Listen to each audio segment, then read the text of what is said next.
90% of blood pressure is called essential hypertension, and they don't even know what causes it after all of this research.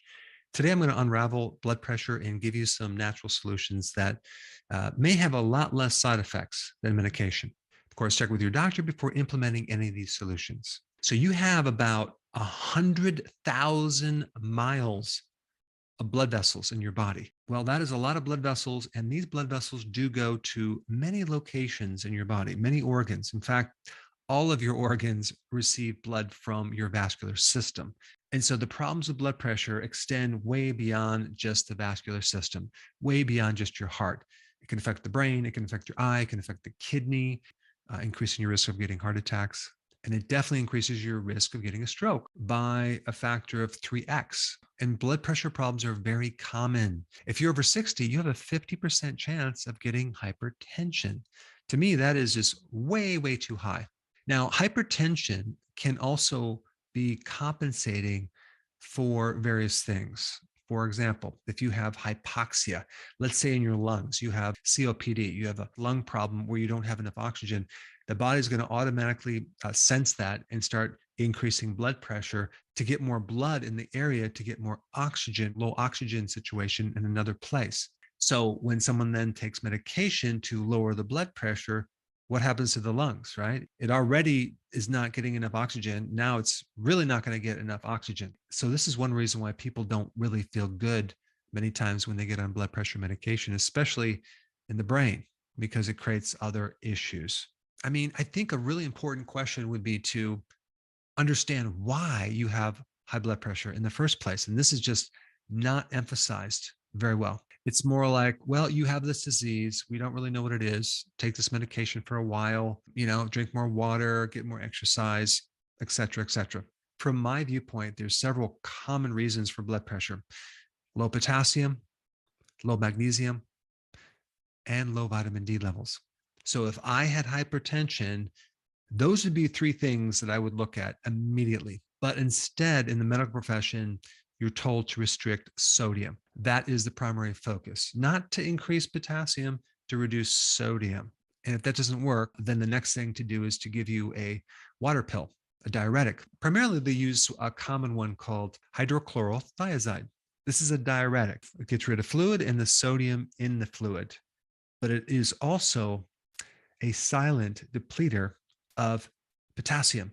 So now we end up with lower amounts of potassium. And a potassium deficiency could be the reason why you have high blood pressure in the first place. Now we go from low potassium to extremely low potassium. So therefore, there's going to be more need for medication.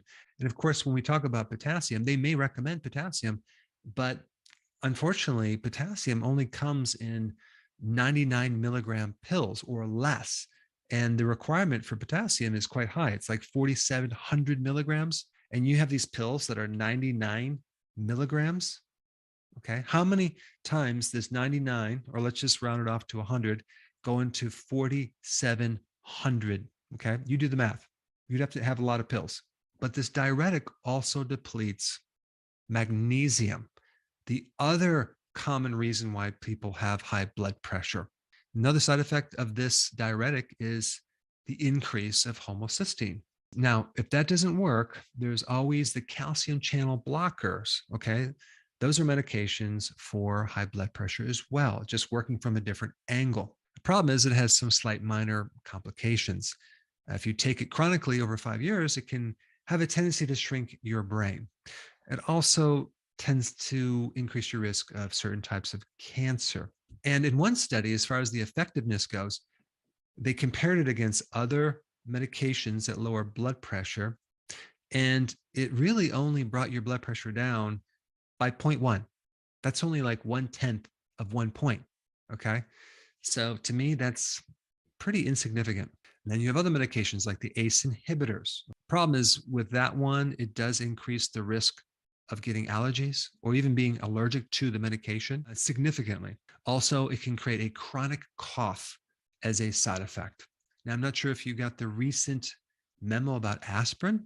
They finally found out that it doesn't really give you many good benefits. The outcomes are not that great. And this was in JAMA, Aspirin Myocardial Infarction Study Research Group. They found that an aspirin a day has no benefit. Now, there was another study that rekindled recommending aspirin, taking an aspirin a day, but they didn't even use aspirin. They used bufferin, okay, which is a different type of medication, and that had magnesium oxide, okay? Magnesium actually helps lower blood pressure, and they also had added some beta carotene. So who knows what was causing what?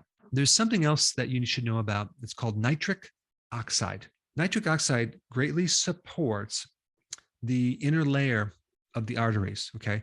It helps to lower blood pressure because it's a vasodilator.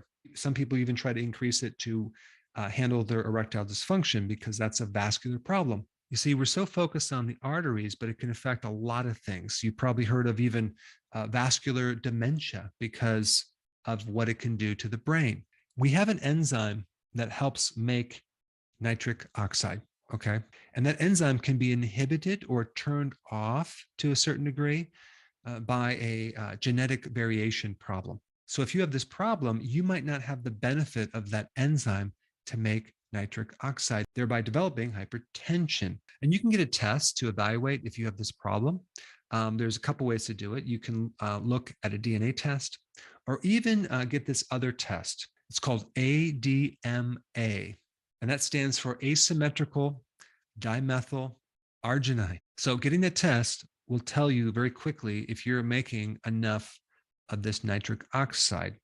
Now, the solution that I would recommend that has very minimal side effects, if any, is just to go out and buy some L-arginine. L-arginine will help you make more nitric oxide. So you can just include that as your protocol for helping yourself with this high blood pressure situation. Another really good natural remedy for high blood pressure is garlic. Garlic can act as a natural ACE inhibitor, as well as increasing this nitric oxide. Another really good food to take if you have high blood pressure is celery.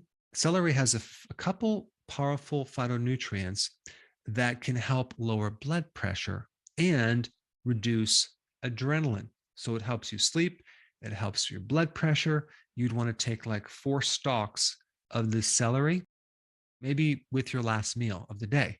And you'll find that you'll actually get some benefit from that. Now, to support the endothelial layer of your arteries, tocotrienols is one of the best remedies for that. That's a type of vitamin E. So when you think about anything damaging the inside of the artery, think tocotrienols. And tocotrienols are really good for angina, heart problems, but especially to help act as a powerful antioxidant for the inside layer of your arteries. Let's summarize everything. So we have potassium, magnesium. Where can you get that? From salads, okay? Larger amounts of salads on a regular basis. You can also get these in electrolyte powder as well. Vitamin D3, you can get that from the sun. It's very hard in the winter, so start taking vitamin D3. That might just handle your blood pressure, but you need to take at least 20,000 IUs every single day. Start including garlic in the diet, celery, and don't forget about the L-arginine, okay? You can get in a powder and maybe take a scoop or even a whole scoop each day, okay, to help increase nitric oxide, and those tocotrienols that might come in handy to support the inside layer of your arteries. But realize that you also need to handle the foundational problem of your diet. And for information on that, I put that video up right here. Check it out.